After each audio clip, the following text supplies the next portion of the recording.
When you have a show about gratitude, you've got to be grateful for your sponsors. And in our life of gratitude, we all have guides.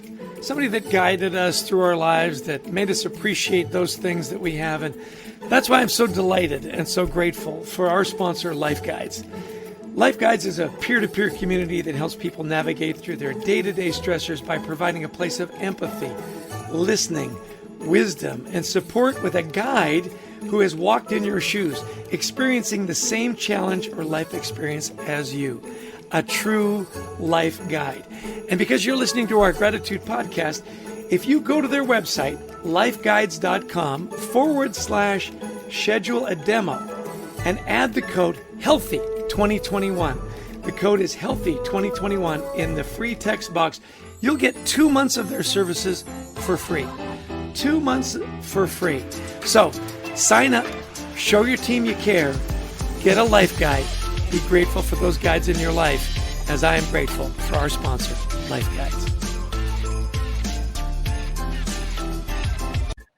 Hey, welcome everybody to Leading with Gratitude Live. I'm your host, Chester Elton, coming to you live and in color from the Gratitude Epicenter of the Universe, Summit, New Jersey.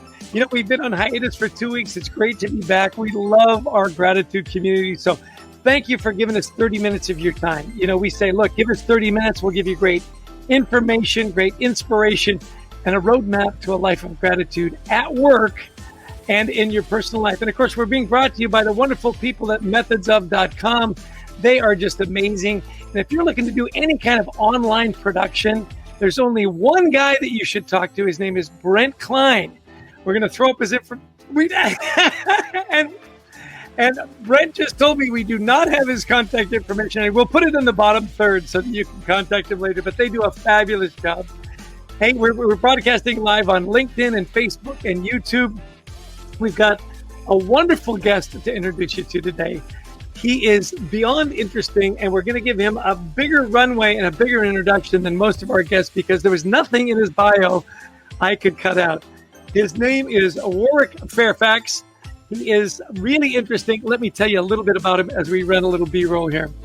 Warwick Fairfax is the founder of Crucible Leadership, a philosophical and practical breakthrough in turning businesses and personal failures into the fuel for igniting a life of significance. He's been hailed by Forbes as offering compelling insights for anyone who would like to wake up feeling inspired by their work and who doesn't. Insights rooted not only in a checklist of glib to-dos, but also his own experience at the epicenter of one of the most spectacular business failures in the history of his home nation of Australia. And we'll get into that a little more. Fairfax was only 26 when, as a fifth-generation heir to the media empire bearing his family's name, he led and lost a multi-billion-dollar public takeover bid. The result, the company founded by his great-great-grandfather, slipped away from family control over 150 years, leaving him to examine not only his own shortcomings and losses, but also his life's principles and the lessons he learned from family members who came before him and some of history's greatest leaders. It has been by shaping these insights as a leader and advisor at Fairfax that has enabled him to help others learn from what he describes as their own crucible experiences and emerge to lead a life rooted in who they are. His journey has opened the door for men and women from all walks of life to not only bounce back from failure, but to become leaders that are born to become the people they deserve to be. He lives in Annapolis, Maryland with his wife, Gail. They have 3 children who are in the process of developing their own unique paths to lives of significance. I am delighted to introduce to you my new friend, Warwick. Please welcome him to the show, Warwick Fairfax. He's got the great Aussie accent. He's got an incredible story. We are just so lucky to have you with us here today, Warwick. Thanks so much, Chester. Wonderful to be here. What's really fun is that we get these people from all over the planet that tune into our show.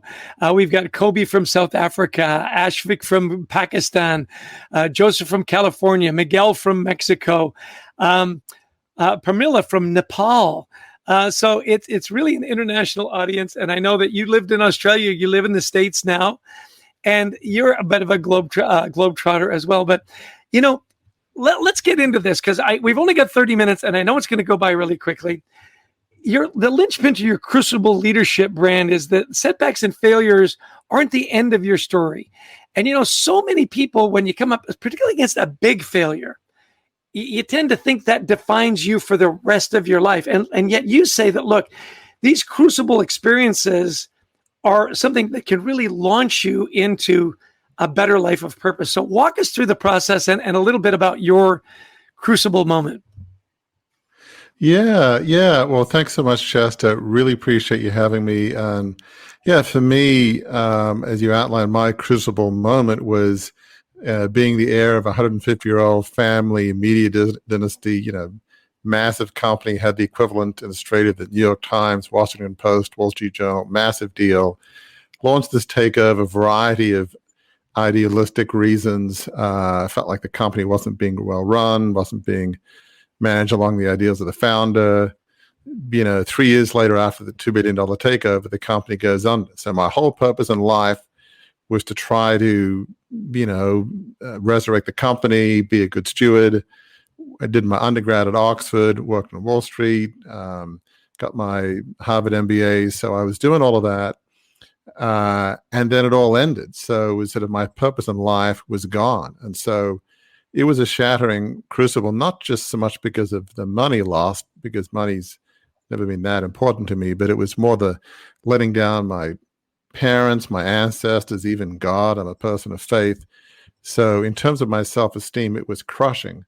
So I think for a lot of folks who go through setbacks and failures, it's that loss of self-esteem. It's the, how can I resurrect myself? And so part of it is just, yes, there are learning the lessons of your crucible experience. In my case, I made a lot of naive, dumb assumptions, consulted the wrong people, but it's also trying to separate your self-esteem from what you do.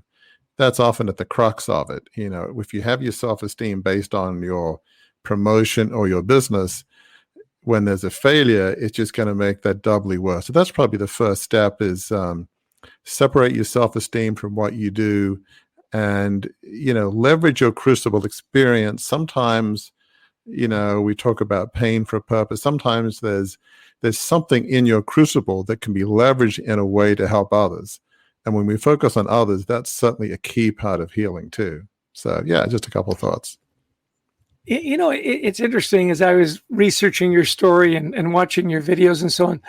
I mean, you did this takeover when you were very young. I mean, you were in your 20s, as I recall. Right. And you talked about another crucible moment for you was when your father died, because he died when you were young. Talk a little bit about how that happens, because, here in the midst of COVID, people are losing a lot of family members. And that's a tough crucible to get over as well, isn't it? It is. Yeah. I was, just back from Harvard Business School. I was 26 years old, full of idealism. My dad was in his late 80s, when he died. I was from his third marriage, and there was this sense of, I loved him dearly and wanting to fulfill his expectations. And there was a huge amount of pressure. It really, it's going to sound funny to listeners. It felt a bit like being a member of the royal family. It felt a bit like, let's say you're Prince William. How could you not go in the family business? Your grandmother would be devastated. Your dad would be devastated. It's just not an option. So I was really living somebody else's life, somebody else's dream. Yeah, the pressure, the expectations, they were just, intense. I was probably too much into duty and living other people's expectations, other people's lives, which sadly a lot of people do. They're living other people's dreams, not their own. It's really interesting. You write a lot about being vulnerable and being authentic. So here you've this multi-billion-dollar takeover. It ends in complete failure. Like you say, you feel like you've let down not just yourself, but your entire family tree. So how do you bounce back from that? How do you do that separate? I mean, you said you need to separate yourself. I get that. It's a lot easier to say than do, obviously. So where do you dig down deep and say, I'm still a person of worth and I can build back? So you said the first step is separate yourself from your activity. What's the next step? Yeah, I mean, well, that's a good question. Probably even more fundamentally than that. We all have a belief in something, whether it's a faith perspective, religion, philosophy, a set of values, whatever your beliefs and values, and every human has them, whether they realize it or not. Dig deep down into your beliefs and values and lean on that. So for me, Christian faith, I believe that God loves us all unconditionally, not because of what we do, just because we have intrinsic worth as human beings. That's my faith philosophical perspective. So that was part of it, that, if God had wanted this to happen despite my stupidity, the whole takeover thing, it would have happened. And so he doesn't need my stuff. He just loves me for who I am. So that was probably the central building block. Another, I'm blessed to, I married an American girl who'd been married over 30 years. She's also has, then and always has, loves me unconditionally just for who I am. That's huge. I had young kids in the 90s.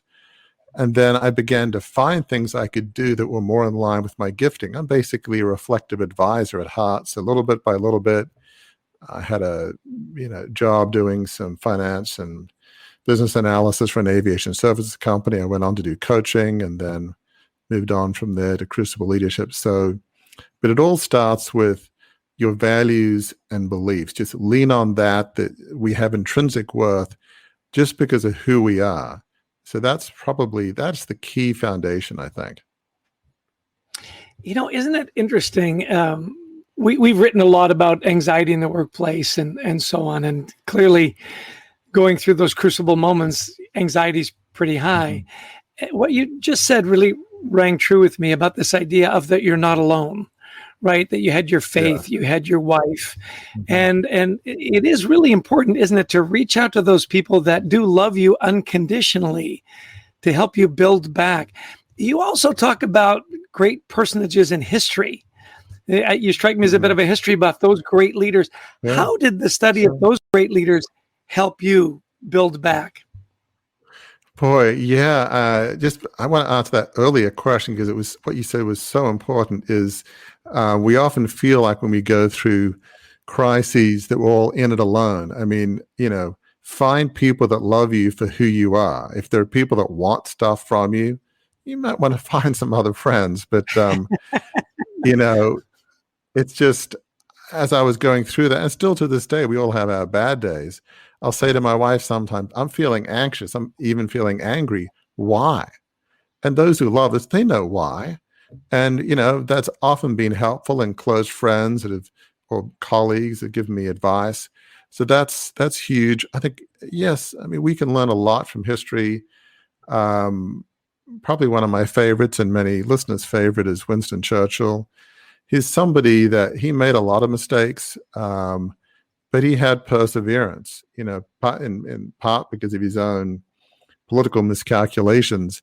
For much of the 30s, he was out of power. He was on the back benches as Nazi Germany was rising, and he was like a lone person in the wilderness saying, "Watch out," and nobody listened. But he just kept on, and eventually he came back into power. But people know about perseverance. What they don't always know about Churchill was his magnanimity. He was on the other side of members of his party, Stanley Baldwin, Neville Chamberlain, who really didn't listen to him. But he never held a grudge, and he went out of his way when he was in power, and in some cases they were in failing health, to befriend them, to do whatever he could to help them. So not only did he have perseverance, he never held a grudge against his political opponents, if you will. So yeah, we can learn a lot from him. It's so funny that you mentioned Winston Churchill. You and I are both part of the Commonwealth growing up, right. You in Australia, me in Canada. And Winston Churchill is this lion, the winter lion, and much, much loved. Yeah, that grit, that perseverance. Mm-hmm. It's so interesting. For those of you that are listening, and I want to welcome James from Oregon and Stefano from Tuscany, Italy. Auguri, you won the Euros. How great is that? Indeed. And Michelle from London. If you've got questions or you want to put in the comments, whether you're on LinkedIn or Facebook, and about some of your crucible moments, please do that, and we'll talk about that. And how did you overcome those crucible moments? How did that make you a better person? It is so interesting that often when we hear about these disasters, that they do just crush people, and that they Hmm. don't recover. And it's interesting. Now, you do a lot of, or you call it reflective coaching. Talk to Hmm. me about some of the coaching that you've done. What are you seeing now going through COVID in the leaders that you're coaching, and how you put it in perspective that these kinds of trials and these kinds of crucible moments can really be opportunities, not just for them, but for the people that they employ, the people that work with and for them. What is kind of your methodology there?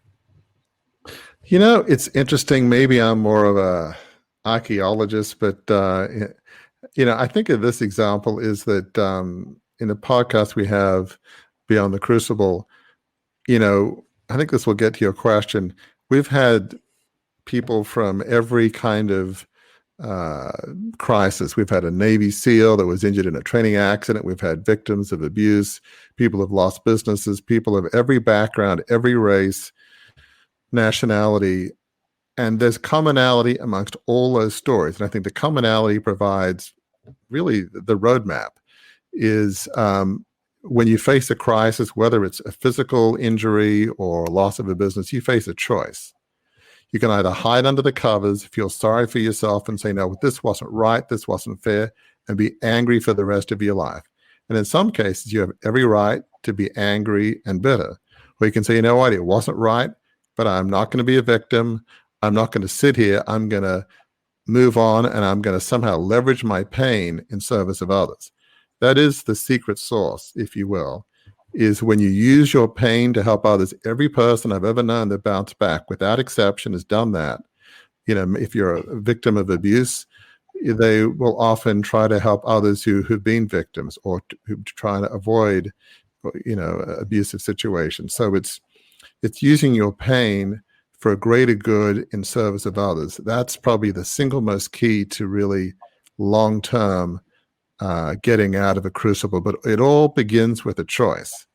No matter what the situation is, you can't always choose to avoid everything that happened to you, but you can choose your attitude. You can choose how you think about it and how you're going to move on with your life. That's really key. It's that choice, and it doesn't happen overnight. It can take years, which it did in my case, but it begins with a choice, with a decision. I like that so much, because when you're in the service of other people, you're not focused on yourself and your own failures, are you? I'm a Right. huge believer of you give because it's the right thing to do. You give because it gives you an opportunity to share of your bounty, the things that you're grateful for.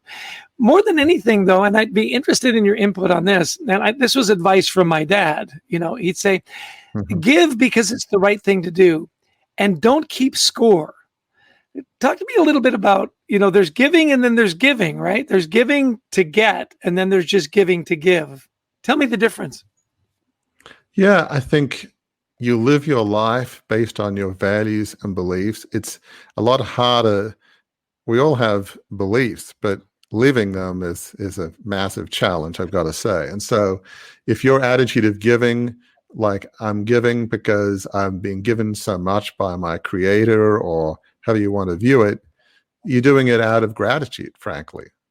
Giving out of gratitude is where you want to be. But if it's giving because, oh, I'm going to give money to this hospital wing, so my name is in lights and I'll be thought of as such a wonderful humanitarian, a wonderful human being, you might get some credit in amongst other people, but you're not going to get eternal credit amongst with your creator. And for those of us who have some kind of eternal beliefs, ultimately, that's the score. That's the score that matters, really, in that sense. So, you give because it's the right thing to do, not because of what you're going to get. If it's because of what you're going to get, you lose the blessing. Who wants to, living a life where there's no blessing and it's all because of what you're going to get? That is not the path to joy and fulfillment. Living in service of others, being grateful, doing things because it's the right thing to do, not because you want what you're going to get. That's the path to really joy and fulfillment, not the transactional, what I'm going to get. Yeah. You mentioned earlier your podcast, Beyond the Crucible. Tell us where we can find your wonderful book and where we can find out more about you.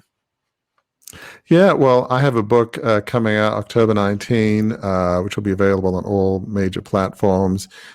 Crucible Leadership, Embrace Your Trials to Lead a Life of Significance. My website, crucibleleadership.com. I'm active on LinkedIn at Warwick Fairfax, which is, as you can see on the screen spot with a second W in there.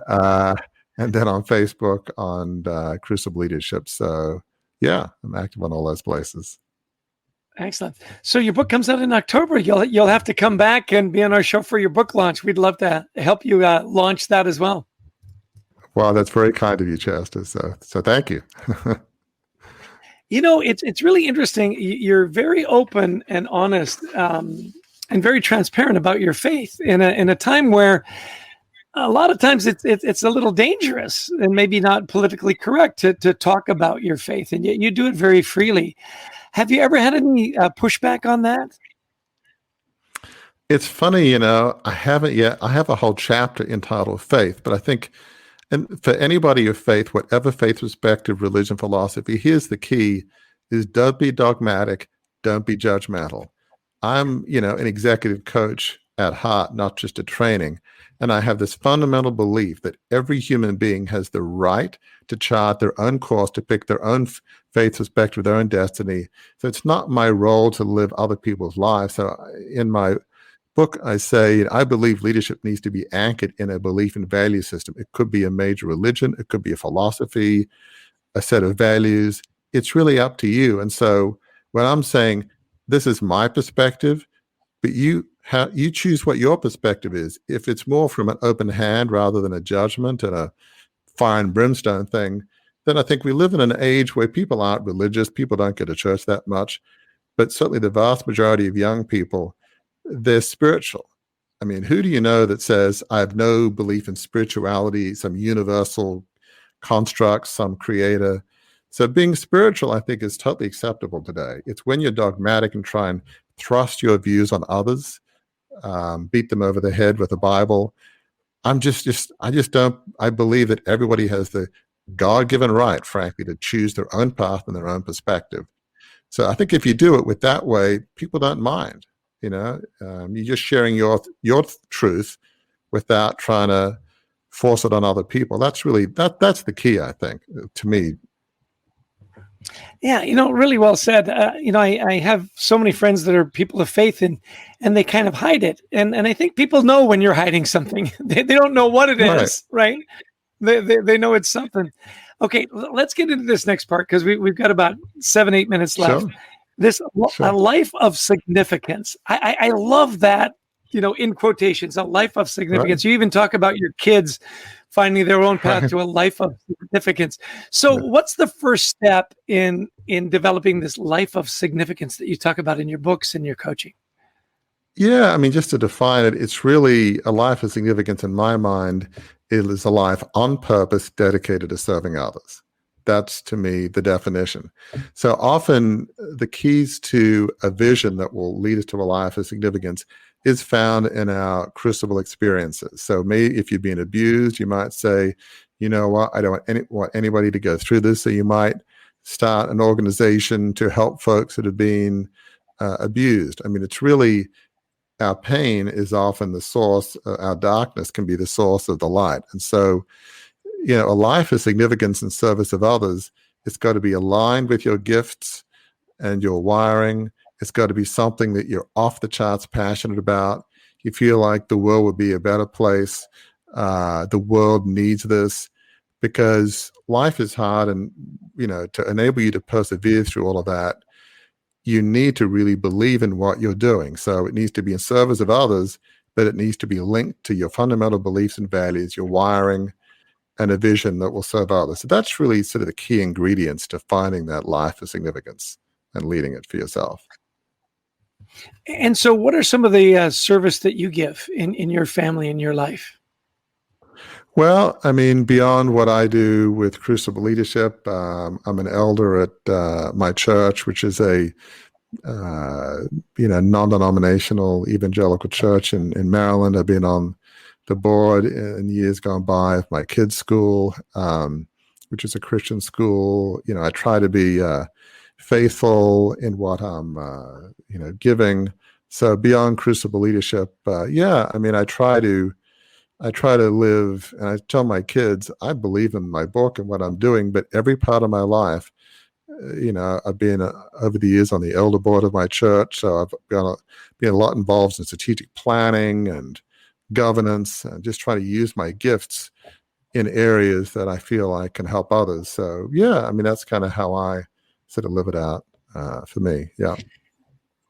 It's really interesting. I put little quotes on my bulletin board, around my office. And Frances Hesselbein is one of the great leaders of our time. She saved the Girl Scouts of America.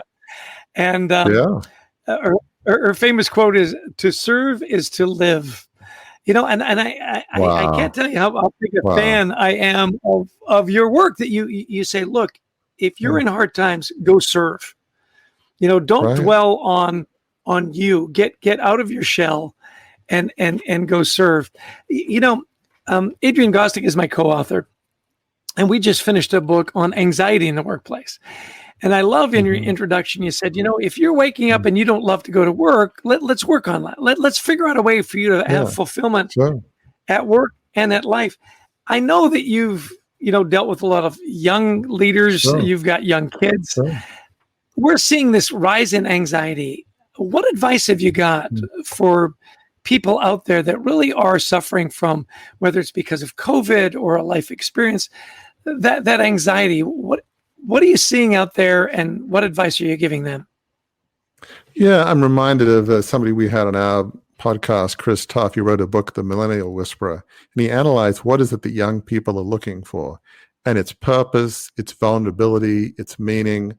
So there's a lot of things to be anxious about, but if you can provide your team, your employees, a sense of purpose, a sense of meaning, this is why what we're doing, and a sense of support. If you sense people are anxious, just say, well, how are you doing? What's going on? What's going on at home? People are whole people. Don't just care about their performance, care about them as human beings. If you feel at work and at home cared for, that we're all anxious. I'm anxious about lots of things. If you can have people that you can share your anxiety, I think that's a huge help. Yes, from my perspective, having a faith perspective in something helps with anxiety, certainly, but just having people you can be real with, having work you can do that's important. It's not bulletproof to conquer every anxiety, but I think that really helps, because there's a lot of different sources of anxiety, right? I'm in the wrong job. I feel stymied. My family life is being challenged. I don't like people at work. Am I good enough? There's a long list of things that can make us anxious, but having worthwhile work we can do, people that believe in us, people that we can talk about our anxieties with, those are all elements that certainly help from my perspective. What you're kind of talking about, and I don't mean to be overly simplistic, but surround yourself with people that care, right? People that care about you, that are genuine about you. Yeah. So, exactly. No, go ahead. Finish up. No, I was just going to say, so often we surround ourselves with people that are in toxic relationships. They say, oh, we're not good enough. And it's just get out of those, Don't spend time with people that are not a blessing, feel sorry for them, or gee, it's not my role to change their lives or the character, but surround yourself to believe in you, but also believe in what you believe in. Like, you're all about gratitude, which I think is wonderful. Well, if you're about a bunch of negative naysayers, oh, the world is terrible, everything's, who constantly gripe and complain, that's not going to edify you. Surround yourself with people who are grateful. That's certainly an element of it. It's, people who believe the glass is half full. You want to choose your friends, your coworkers wisely. It makes a big difference. Yeah. Well, we ask all our guests, what are you grateful for today? So we're in the lightning round. We've got 1 minute to go. What are you grateful for today? Well, so much. Obviously, my faith. I'm grateful for my family. My 3 adult kids are here with us, and in northern Michigan for the summer. I'm grateful for a team that I work with that believes in what I believe in. I'm grateful for just nature. I mean, the list is long, but I try every day, to be honest. Even before we chatted, I try to be focused on gratitude and just thank you, God. Thank you for my family. Thank you for my friends. Thank you for the work I do. I do that almost like a mantra constantly. I just try to focus on being so grateful, because it's easy to think about what's bad, but focus on what are you thankful for in life? I know that's what you do, but honestly, I believe in that. It's a daily ritual that's so important, I think, for our emotional and mental health. Well said. A great way to wrap up. Well, Brent, I'm going to see if we've got our slide here. Brent's our wonderful producer out of Austin, Texas. For listening to our show, if you want to invest in your own leadership journey, we've got a great offer for you at methodsof.com.